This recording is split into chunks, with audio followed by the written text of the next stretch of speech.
시간 우리가 함께 나눌 하나님의 말씀은 신약성경 마가복음 12장 28절부터 44절까지 말씀인데요.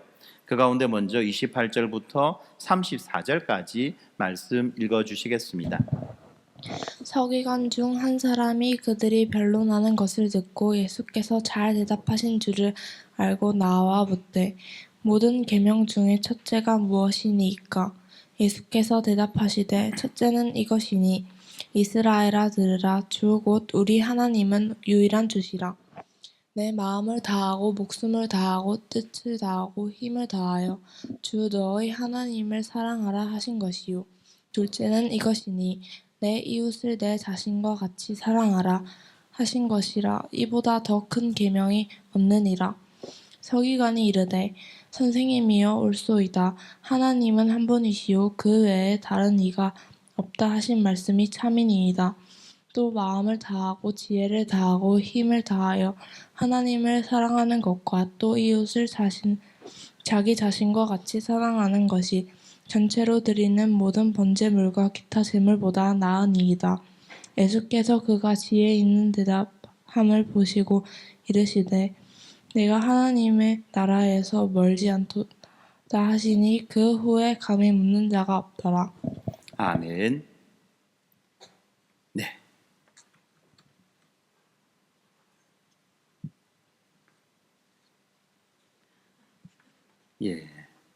오늘 우리가 보는 이 말씀, 이 마가복음 12장 28절부터 시작되는 이 말씀은 우리가 지난주에 살펴보았던 말씀의 연장이기도 하면서 또한 동시에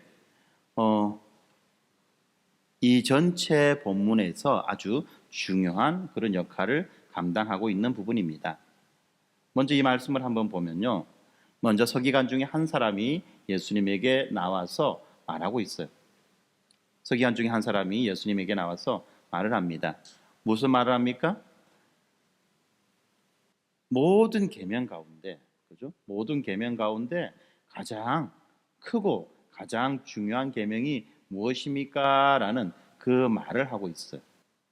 모든 계명 가운데 가장 크고 가장 중요한 이 계명이 무엇입니까? 라고 말을 할 때, 자, 예수님이 대답하십니다. 그 전에는 어떤 일이 있었습니까? 사람들이 질문할 때에 예수님이 어떻게 하셨죠? 그들의 질문에 대해서 바로 대답해 주시기보다는 그들의 질문을 가지고 다시 한 번 더 거꾸로 예수님이 되물으셨어요.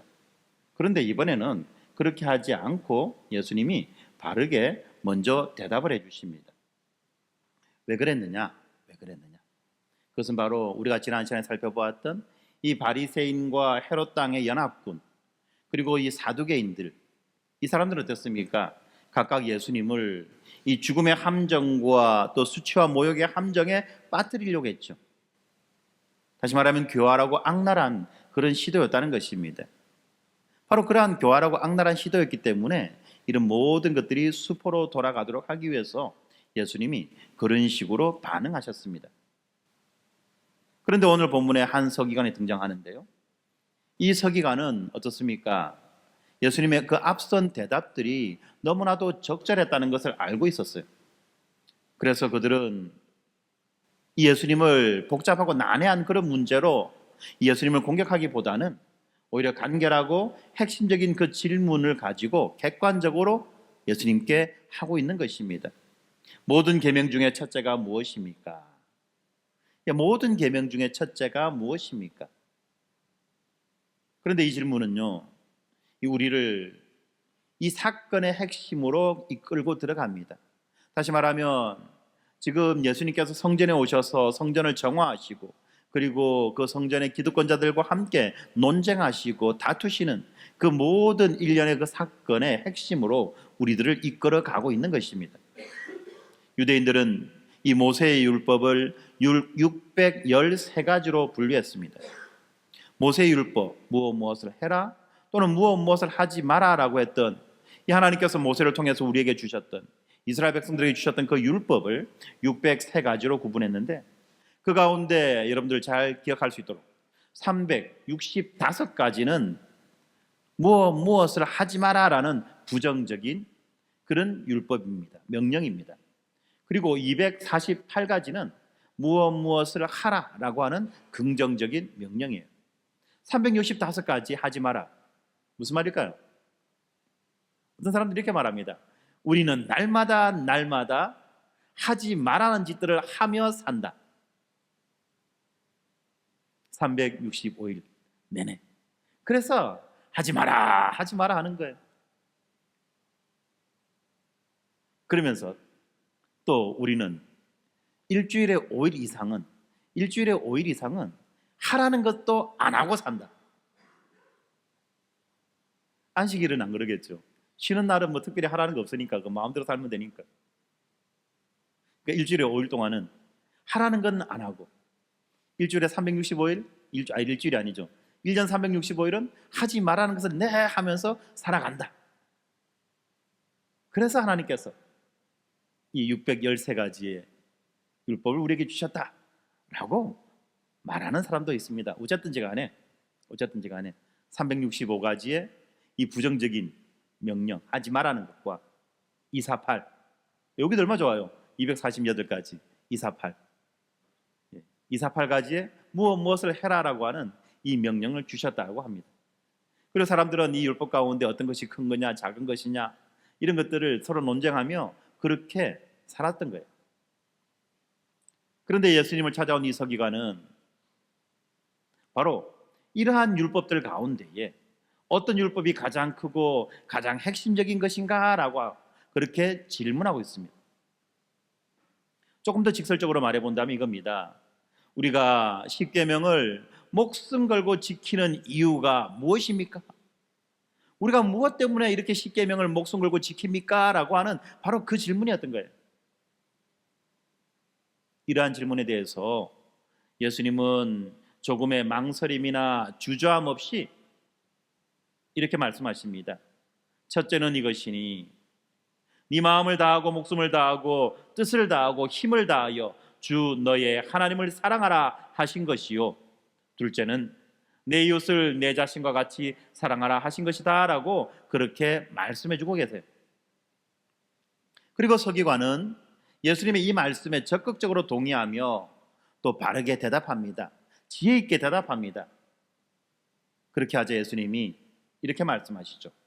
네가 하나님의 나라에서 멀지 않구나.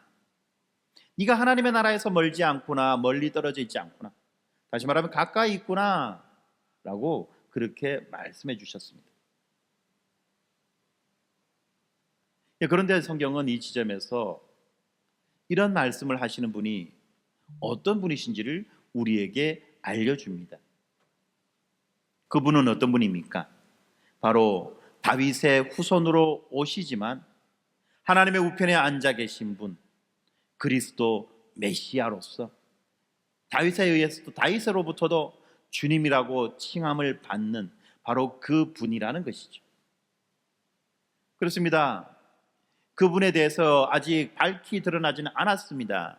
그러나 곧 며칠만 지나면 이 사실이 분명하게 드러나게 될 것입니다. 바로 그 이유 때문에 이 율법 중에서 어떤 것이 최고입니까? 첫째가 무엇입니까? 라고 하는 이 율법에 대한 질문을 하고 난 다음에, 질문에 대한 이야기 다음에 35절부터 본문의 35절부터 37절까지 예수님에 대한 가르침이, 예수님의 그 자신에 대한 가르침이 등장하고 있는 것입니다. 그렇습니다. 예수님은 이제 며칠만 지나지 않으면 자신의 죽으심과 부활하심을 통하여서 그분이 어떠한 분이신지를 드러내실 것입니다. 그분이 우리를 위해서 어떤 일을 행하셨는지를 밝히 보여주실 것이에요. 그리고 승천하심과 성령을 부어주심, 약속된 성령을 우리에게 보내주시는 그 일을 통해서 예수 그리스도께서 하나님 보좌 우편에서 만물을 통치하시고 다스리신다는 것을 보여주시는 것입니다. 그것뿐만이 아니죠. 하나님께서 이 세상의 모든 악과의 최종적인 전쟁에서 승리하셨습니다. 모든 승리를 거두시고 이제 하나님이 완전한 하나님의 나라를 세우신다는 것을 우리들에게 말해주고 있는 바로 그 내용이 중간에 나와 있는 그 이 35절부터 37절까지의 말씀의 내용들입니다. 그렇죠. 지금 다윗의 후손으로 오신 예수님은 만물을 통치하시는 메시아, 만물을 통치하시는 그리스도로서 이 성전의 기득권층과 치열한 진리 전쟁, 거룩하고 온전한 그 사랑의 전쟁을 하고 계시는 것입니다.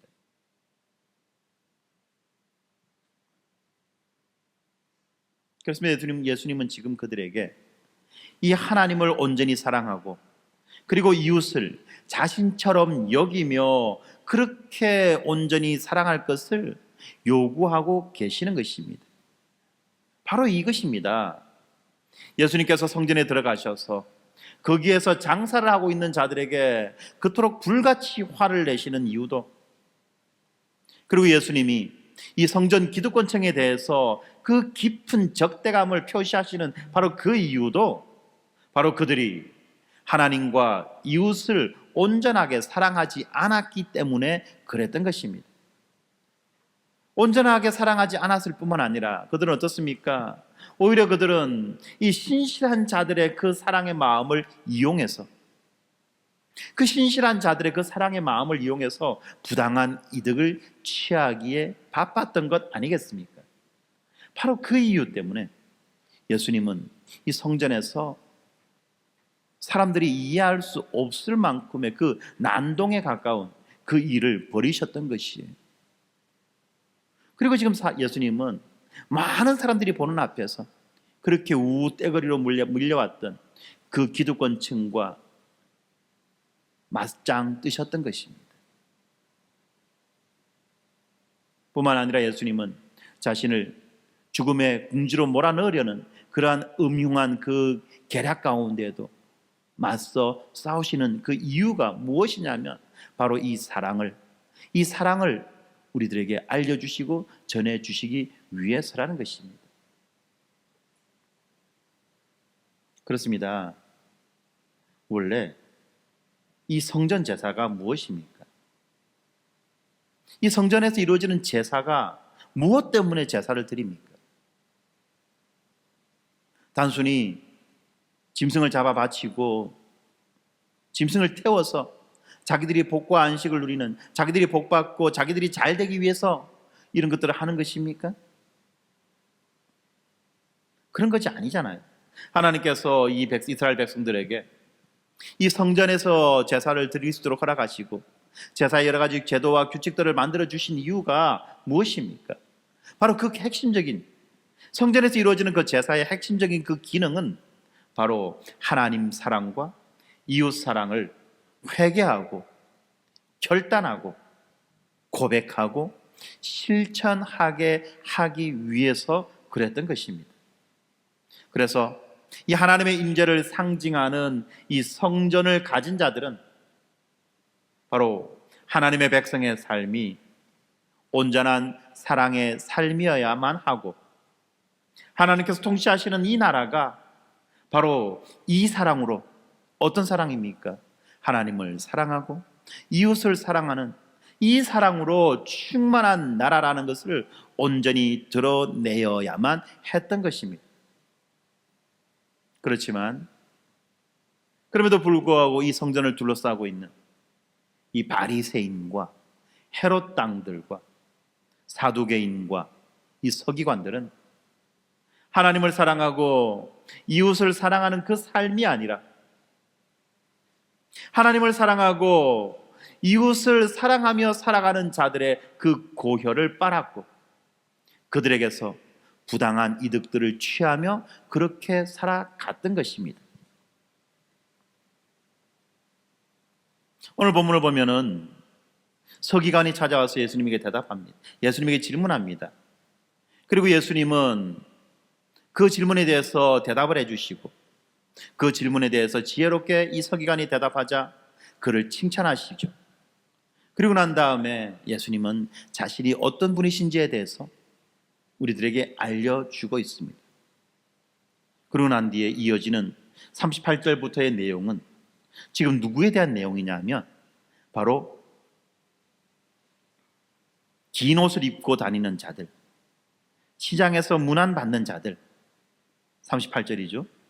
39절에 회당의 높은 자리와 잔치의 윗자리를 원하는 자들을 지금 예수님은 지적하고 계세요. 그 자들이 누구였습니까? 바로 서기관들이었습니다. 38절과 39절에 이 서기관이 나옵니다. 그들은 과부의 자산을 삼키며 외식으로 길게 기도합니다. 그렇기 때문에 그들이 받는 이 판결이 앞에 있었던 그 악랄한 자들의 그 판결보다도 더욱 중하다, 더욱 무겁다라고 말씀하세요. 우리가 이 말씀의 내용을 이해하기 위해서 당시의 배경을 우리가 조금은 알아야만 할 것입니다. 이 서기관이라고 하는 자들은 어떤 자들이냐면 율법을 연구하는 자들이에요. 율법을 연구하는, 좋은 말로 이야기하면 학자고, 그냥 막 이야기하면 어떻습니까? 율법을 연구만 하고 있는 바로 그런 아무 쓸모없는 자들이라는 겁니다. 우리나라 옛날 양반, 그죠? 양반 망하고 집안이 망하고, 그죠? 아무 거 해먹을 밥을 때거리가 없어도 어떡합니까? 양반이라고. 양반은 일 안 하는 거라고. 찢어진 상투를 쓰고 찢어진 옷을 입고 다 헤어진 신발을 신고 다니면서도 가게의 일에 대해서 전혀, 가정의 살림에 대해서 전혀 돌아보지 않는 그런 자들이 있지 않았습니까? 그런 자들과 비슷한 자들인 거예요. 이 서기관들은요, 안정적인 생계 수단이 없었어요. 그러다 보니까 이 서기관들은 이 백성들의 그 신앙심에 의존하며 살았습니다.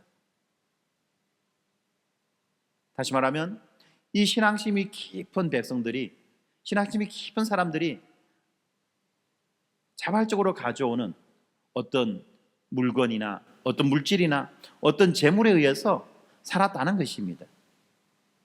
그러다 보니까 어떻습니까? 이 서기관들은 어떨 필요가 있었을까요? 사람들의 이목을 끌고 사람들의 시선을 받아야만 할 필요가 있었습니다. 왜요? 그렇게 돼야지만이 그런 사람들에게는 사람들이 더 많은 어떤 이 기부 행위를 할 것이기 때문에 그렇다는 것입니다. 그래서 그들은 사람들의 그 시선을 끌기 위해서 눈에 띄는 복장을 하고 많은 사람들이 보는 곳에서 장시간 기도를 하거나 또는 떠들썩하게 그 선행을 하는 등의 외식적인 행동을 하였던 것입니다. 그래서 성경에 보면 이 외식적인 행동을 하는 자들의 대표가 누구냐? 바로 서기관들이었다는 것입니다. 사람들이 많이 오가는 길목에 서서 큰 소리로 오랫동안 기도하며 자기의 깊은 신앙심을 드러냅니다. 많은 사람들이 오가는 그곳에서 아주 떠들썩하게 피리를 불고 북을 치면서 얄팍한 선행을 하면서 사람들의 주목을 끄는 것입니다. 그렇게 될 때 사람들에 대한 인지도가 높아지고 인기가 높아지고 관심이 높아져서 그는 더 많은 그런 재물을 얻을 수 있기 때문에 그랬다는 것입니다. 그래서 그들은 어떻습니까? 이 순박한 사람들에게서 대접을 받습니다. 또한 그 순박한 사람들의 그 신앙심을 이용해서 부당하게 재산을 착취하는 경우가 있었다는 것입니다. 그 예를 본문은 뭐라고 말합니까? 40절에 보니까 과부의 가산을 삼키며 외식으로 길게 기도한다라고 말하고 있지 않습니까? 과부의 가산을 삼킨다. 무슨 말일까요? 벼룩의 등골을 뽑는다는 거예요. 벼룩의 등골을 뽑아 먹는다는 겁니다. 그래서 예수님은 이런 서기관들을 더 신랄하게 그렇게 비난하는 것입니다. 그리고 마지막 단락에서 예수님은 우리들에게 한 사람을 주목하게 하고 계십니다. 의도적인 것 같아요. 41절에 이렇게 나와 있습니다. 예수께서 헌금함을 대하여 앉으사 무리가 어떻게 헌금함에 돈 넣는가를 보실 때 라고 말합니다. 예, 헌금함이 있어요. 이 성전의 입구에 6개의 헌금함이 있었다고 합니다. 예, 그 헌금함을 마주보고 앉아 계시는 거예요. 우리 교회도 6개는 아니고 1개가 있죠. 입구, 본당 입구 들어오는데 헌금함이 있습니다. 그럼 사람들은 들어오면서 이 헌금함에다가 자기가 준비한 그 헌금을 담습니다. 봉투에 넣어서, 정성스럽게 봉투에 넣어서 닫는 사람도 있고, 아무 생각 없이 봉투에 넣어서 틱 던져 넣는 사람도 있고, 다양한 태도와 다양한 자세로 헌금을 합니다. 당시에도 아마 마찬가지였을 거예요. 그래서 예수님이 지금 사람들이 어떤 마음과 어떤 태도로 헌금을 하는가라고 하는 것을 지금 살펴보고 있는 것입니다. 여러 명의 부자들이 지나갑니다. 여러 명의 부자들이 지나간다는 말은 아마 그들은 많은 액수의 헌금을 했던 것으로 보여집니다. 그런데 그런 부자들이 지나가고 난 다음에 한 사람이 조심스럽게 이 헌금함으로 다가옵니다. 42절에 보니까 한 가난한 과부는 와서 두렙돈 곧 한 고드란트를 넣는지라라고 그렇게 말하고 있습니다. 예수님은 지금 이 한 가난한 과부를 우리들로 하여금 주목하게 하시려고 바로 이 헌금함 앞에 앉아 계셨던 것입니다. 이 과부가 누굽니까? 과부가 어떤 사람입니까? 남편도 없고 자식도 없어요. 자기를 돌봐주고 걷어줄 남편도 없고 자식도 없이 홀로 살아가는 자. 그래서 당시에는 이 가난한 자의 대명사가 바로 과부와 고아 아니었습니까? 이렇게 가난한 자의 대명사로 사용될 만큼 그만큼 이 과부와 고아는 가난한 자들이었던 것입니다.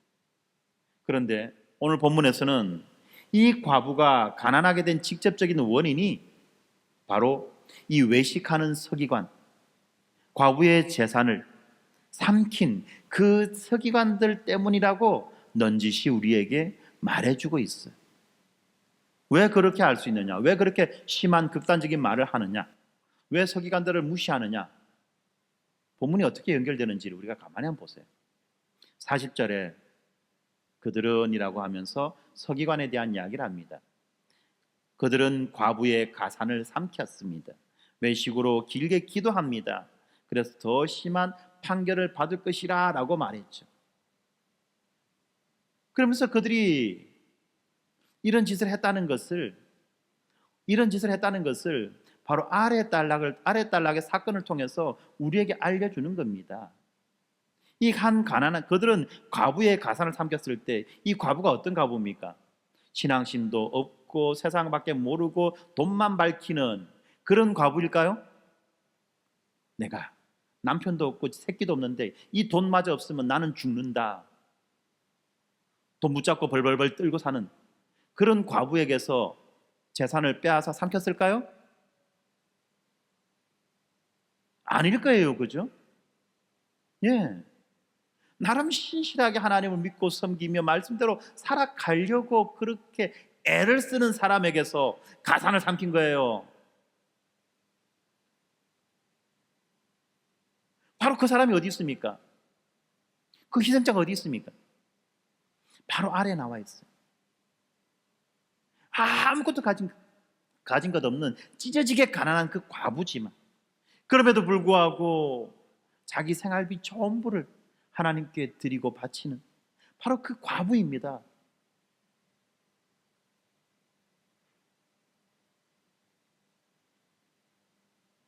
왜 제가 이렇게 이야기하느냐? 여기에 등장하는 이 화폐 단위가 있어요. 두 렙돈. 이 사람들이 이 두 렙돈이 뭔지를 몰랐던 것 같아요. 그러니까 성경은 또 해석해 줍니다. 곧 한 고드란트. 근데 우리는 렙돈도 모르고 고드란트도 모르고 아무것도 모르니까 어찌해야 되겠노? 그래서 여러분들을 위해서 목사를 보내주지 않았습니까? 예, 제가 찾아봤어요. 도대체 이게 얼마나 되나, 이게 얼마나 되느냐 찾아보니까 이 두 렙돈은 한 고드란트인데, 렙돈은 이제 히브리의 화폐 단위고 고드란트는 로마의 화폐 단위예요. 그러면서 이것이 얼마큼 크냐면 한 노동자의 하루 임금이, 우리가 보통 한 데나리온이라고 말하거든요. 노동자의 하루 임금이 한 데나리온인데, 이 한 데나리온의 64분의 1의 가치예요. 한 데나리온의 64분의 1의 가치. 자, 그러면 이것을 이제 얼마쯤 될까라고 계산하는 방식은 몇 가지가 있겠으나, 오늘날 일당을 한 10만 원 정도 된다. 우리 지금 오늘날 일당이, 노동자들의 일당이 한 10만 원쯤 된다라고 그렇게 가정하면, 이 10만 원의 64분의 1은 1,560원이에요. 1,560원. 10만 원이 좀 많다라고 하면, 요즘 이제 최저임금 하루 8시간 근로할 때 최저임금이 시간당 한 10,000원 정도 된다 치면 어떻습니까? 8시간 일하는, 하루 8시간 일을 하죠. 8시간에 64분의 1이면 나누기 8로 하면 88, 64입니까? 그러면 시간당 임금의 8분의 1이에요. 그러니까 10,000원의 8분의 1입니다. 그러니까 1,000원 조금 넘는 돈이죠. 이렇게 계산해도 저렇게 계산해도 1,000원 조금 넘는 돈입니다. 그러니까 아주 그냥 간단하게 이야기하면 어떻습니까? 하루 1,000원으로 살아가는 사람이 이 사람은 하루에 1,000원 가지고 사는 사람이에요. 1,000원을 가지고 밥을 먹어야 되고 필요한 걸 사야 돼요. 이렇게 1,000원을 가지고 살아가는 사람이 자기가 살아갈 그 1,000원을, 자기의 생활비 그 1,000원을 전부 다 몽땅 하나님께 바쳤던 거예요.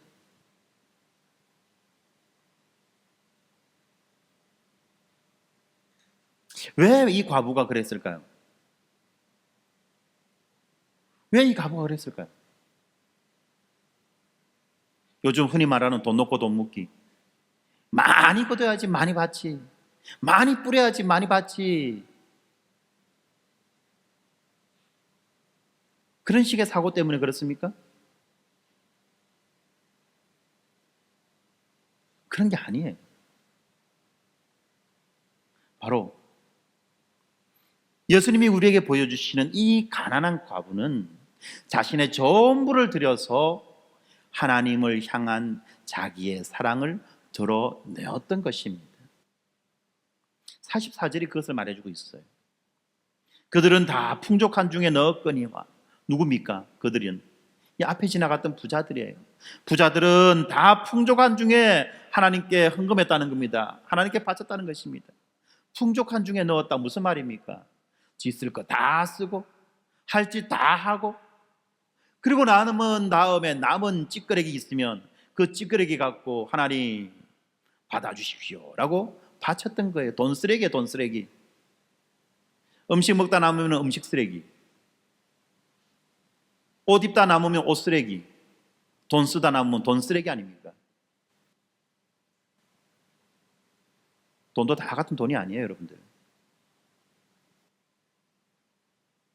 이 돈 쓰레기 하나님께 바친 겁니다. 그런데 그 과부는 어떻습니까? 가난한 중에서 자기의 모든 소유, 곧 생활비 전부를 넣었습니다. 왜 넣었을까요? 왜 넣었을까요? 이 본문의 첫 단락이 뭐라? 우리가 오늘 보고 있는 이 본문의 첫 번째 단락이 무엇입니까? 하나님을 사랑하고 이웃을 네 몸과 같이 사랑해라. 그것이 모든 율법이 우리에게 말하는 바다. 좀 더 직설적으로 말하면 우리가 십계명을 목숨 걸고 지키는 이유가 무엇냐? 하나님을 사랑하기 위해서, 이웃을 내 몸과 같이 사랑하기 위해서가 아니냐? 바로 지금 이 과부는 자기의 모든 것을 들여서 하나님을 사랑하는 것입니다. 하나님을 향한 사랑을 이렇게 드러내었던 것입니다. 그리고 이 장면을 우리들에게 보여주시는 예수님은 어떻습니까? 예수님도 또한 자신의 전부를 우리에게 내어주시면서 우리를 향한 그 자신의 사랑을 나타내셨던 것입니다.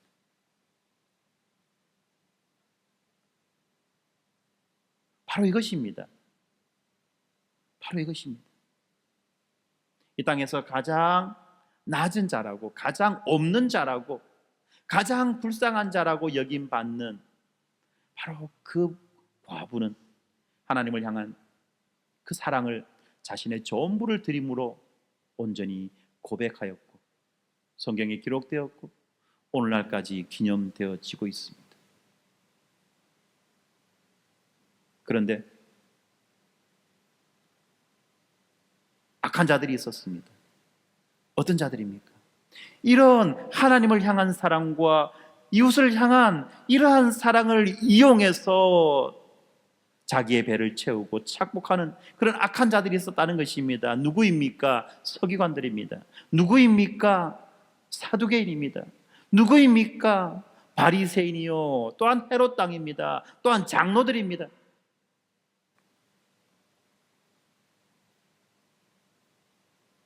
자신들의 지위를 이용해서 하나님을 사랑하고 이웃을 사랑하기에 힘을 쓰는 것이 아니라 자기의 지위를 이용하고 또한 다른 사람들의 그 순수한 신앙심을 이용해서 자기의 악한 그런 욕심들을 채워나가는 이런 자들을 어떻게 예수님이 가만히 놔두겠냐는 겁니다. 어떻게 예수님이 가만히 놔둘 수 있겠냐는 겁니다. 그러니까 예수님의 이 난동에 가까운 행위가 이게 얼마나 당연하고 얼마나 이것이 있을 수밖에 없는 행위라는 것입니다, 여러분들. 이게 단순히 그냥 성전을 청소했다, 성전 청결 사건이다가 아니에요. 예수님은 지금 이 자리에서 피를 뿜고 계신 거예요. 성전이 하나님을 향한 사랑과 이웃을 향한 사랑을 온전히 드러내지 못한다면 그 성전이 더 이상 이 땅에 존재해야 될 이유가 있겠습니까? 뿐만 아니라 그 성전이 오히려 하나님을 사랑하기 원하고 이웃을 사랑하기 원하는 자들의 그 고열을 뽑는 그런 장치로 변해버렸다면 이 성전이 도대체 이 땅에 존재할 이유가 무엇입니까?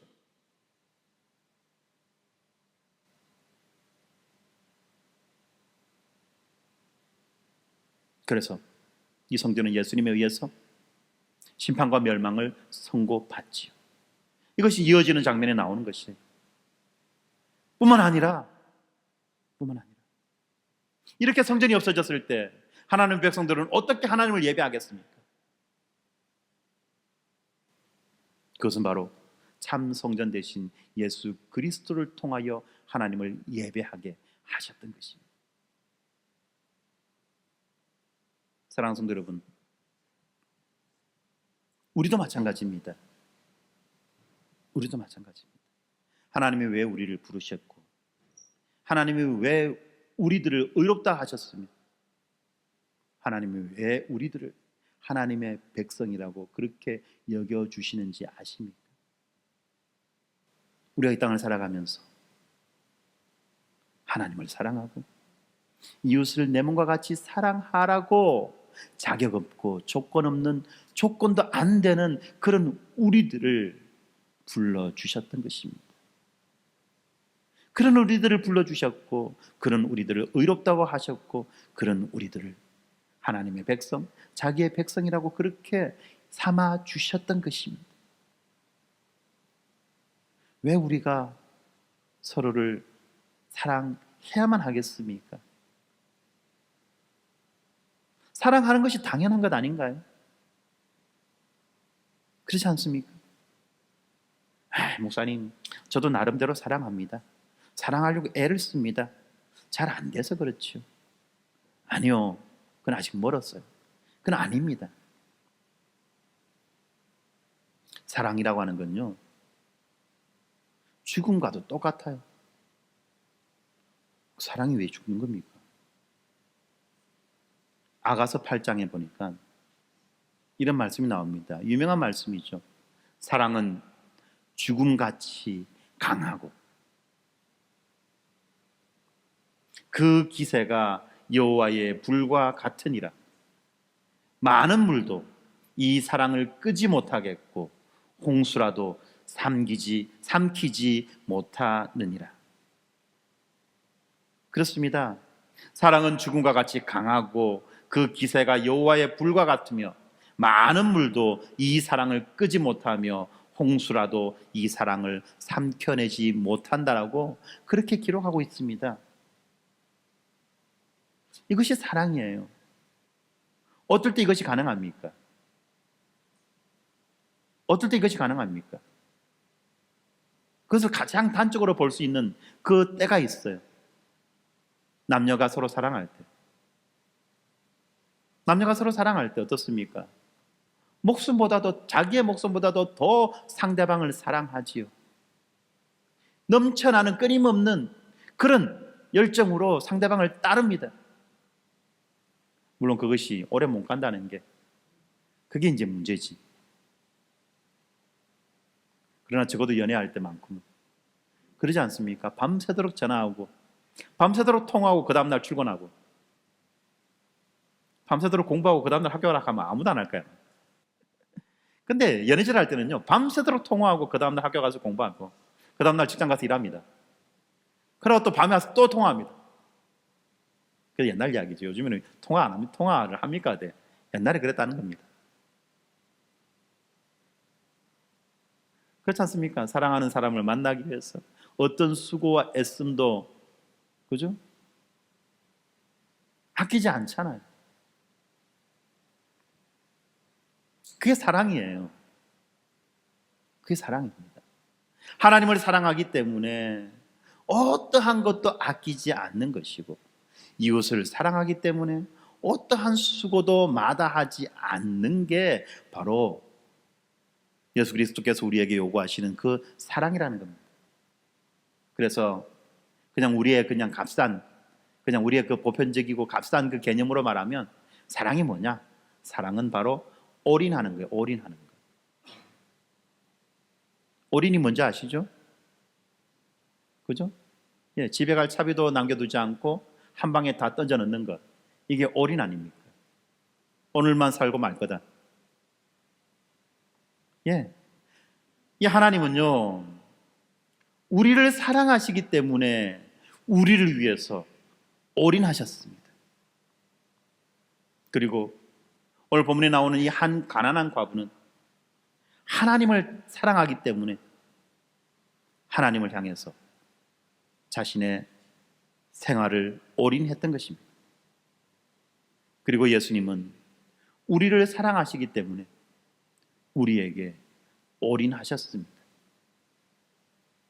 자, 이제는 우리가 올인할 차례입니다.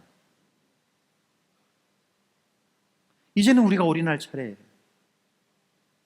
어디에다가? 하나님을 향해서. 그리고 또 어디에다가? 우리들의 지체들을 향해서 이제는 우리가 올인할 차례라는 것입니다. 이 하나님의 나라는요, 이렇게 올인하며 사랑하는 자들의 것이라는 것을 예수님은 우리에게 보여주고 있는 것 아닙니까? 말씀해주고 계시는 것 아닙니까? 서기관이 지혜롭게 이 율법에 대해서 사랑으로 대답할 때에 네가 하나님의 나라에서 멀지 않도다라고 말씀하셨지만 실제로 이렇게 율법에 대해서 사랑으로 올인하며 살아가는 자들을 향해는 뭐라고 말씀하시겠습니까? 너는 이미 하나님의 나라를 가졌다 라고 말씀하지 않겠습니까? 사랑하는 성도 여러분, 하나님의 나라는 이렇게 올인하며 살아가는 자들의 것이라는 것을 우리가 반드시 기억해야만 할 것입니다. 그리고 자신을 돌아보아야만 할 것입니다. 우리는 이 하나님의 나라에 얼마나 가까이 있는가? 2024년 한 해가 이제 마무리되어져 가고 있습니다. 우리 주변에 정말 견디기 힘들고 고통스러운 일들이 그렇게 발생해 가고 있어요. 이때 우리는 어떻게 이 연말을 정리해야만 할 것입니까? 분노할 수도 있고, 욕을 할 수도 있고, 좌절할 수도 있고, 절망할 수도 있을 것입니다. 그러나 다시 한번 이 시점에서 우리가 누구인지를 다시 한번 더 기억하며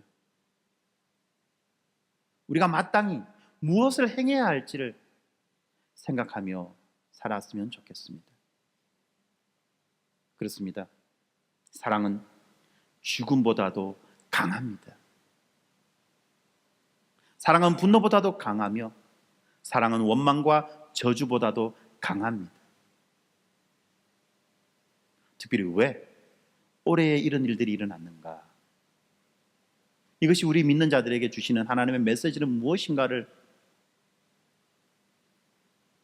깊이 좀 생각해 보아야만 하겠습니다. 그래서 그야말로 우리 믿는 자들이 하나님을 향한 우리들의 사랑을 회복하고 이웃을 향한 우리들의 사랑을 회복함으로 이 땅 가운데에서 빛으로 그리고 소금으로 우리가 살아낼 때 하나님의 정의와 하나님의 공의가 이 땅에서 왜곡되지 않고 바르게 선포되어지고 바르게 성취될 것이라는 것을 우리는 믿는 자들입니다. 그래서 더 힘써 우리가 사랑하며 살았으면 좋겠습니다. 지난주에 우리가 밀린 숙제하듯이 좀 사랑하자라고 했습니다. 이제 이번 주 우리는 어떻습니까? 목숨 걸고 밀린 숙제가 아니라 이제는 목숨 걸어야 됩니다. 그렇지 않습니까? 누구는 무슨 탄핵의 트라우마가 어쩌고 저쩌고 말입니까? 탄핵의 트라우마가 큽니까? 그 계엄의 트라우마가 큽니까? 사실 저는 그 계엄령 나오는 거 보고 포고문 나오는 거 보고 어찌 그래? 그 40년 전이나 지금이나 어찌 그래? 글씨 하나 토시 하나 안 바뀌고 그대로 저 밑에서부터 올라오는 그 말할 수 없는 공포. 특별히 우리 아이들이 어떻게 돼야 될지, 이 세상 어떻게 살아내야 될지, 어떻게 그 자리에 그 자유가 박탈되어지고 억압되어지고 그런 세상을 어떻게 살아가야 될지를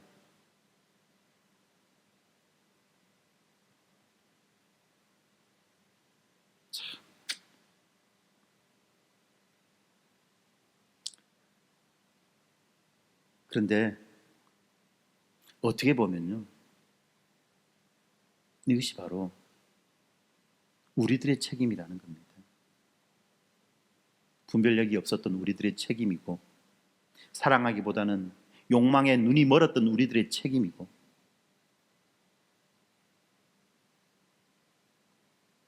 하나님의 뜻에 대해서 우리가 관심을 갖기보다는 나의 욕심에 대해서 더 많은 관심을 살아갔던 우리들의 책임이라는 것이에요. 그래서 지난주에는 우리가 숙제하듯이 사랑하자라고 했다면 이번 주에는 우리가 목숨 걸고 그렇게 사랑하며 살아갔으면 좋겠습니다. 특별히 이번 주, 다음 주 제가 듣기로는 이제 지역 모임이 다시 또 12월 지역 모임이 시작된다고 하는데 여러분들 지역 모임을 통해서, 그리고 또한 이 매주 주일날 만나는 성도의 교제를 통해서 더 뜨겁게 서로 사랑하며 그렇게 살았으면 좋겠습니다. 가급적이면 평소에도 서로에게 안부를 묻고 서로를 위해서 기도하고 간구하는 그런 시간들을 가지며 그렇게 살았으면 좋겠습니다. 우리 교회는 지금까지 잘해왔습니다. 그러나 잘해왔다고 앞으로도 더 잘할 것이라는 보장이 없어요. 잘해왔기 때문에 앞으로 더 힘을 내어서 우리가 그렇게 살았으면 좋겠습니다. 사랑은 모든 것을 이기는 것입니다. 기도하겠습니다. 고마우신 아버지 하나님, 오늘 말씀을 통해서 우리들에게 하나님을 사랑할 것과 이웃을 내 몸과 같이 사랑할 것을 말씀해 주신 것을 기억합니다. 아버지 하나님, 하나님께서 우리에게 이러한 사랑의 명령을 주셨지만 이 세상의 질서와 이 세상의 부패와 타락은 오히려 이러한 사랑을 활용하고 이용해서 자기의 욕망을 채우고 착복하는 그런 수단으로 여기는 그런 악한 세상이라는 것을 다시 한 번 더 기억합니다. 아버지 하나님, 이러한 세상 가운데에 우리가 더욱더 분별력을 갖게 하시고, 뿐만 아니라 세상이 이렇게 썩었고 이렇게 힘들고 이렇게 부패했다고 할지라 하는 그 핑계 때문에 우리가 하나님을 사랑하고 이웃을 사랑하기를 멈추지 말게 하여 주시며, 더 힘을 써서 하나님을 사랑하며 우리의 이웃을 사랑할 수 있는 그런 자들로 하나님 우리들을 세워주시고 붙잡아 주시옵소서. 아버지 하나님, 이렇게 추운 계절 가운데 어쩌면 우리는 또한 추운 한 시절을 또 보내야 될 수도 있는 이런 위기 가운데에서 오직 사랑만이 모든 것을 넉넉히 이긴다고 하는 이 말씀을 붙잡고 이 말씀에 의지하여 이 시절을 견뎌내게 하시고 살아내게 하시고 버텨내게 하여 주시옵소서. 하나님이 우리를 위하여 자신의 모든 것을 다 내어주셨듯이 이제 우리도 하나님을 향하여 그리고 이웃을 향하여 우리의 모든 것을 다 내어주는 그런 사랑을 할 수 있도록 하나님 우리에게 은혜의 은혜를 부어 주시옵소서. 예수님 이름으로 기도드립니다. 아멘.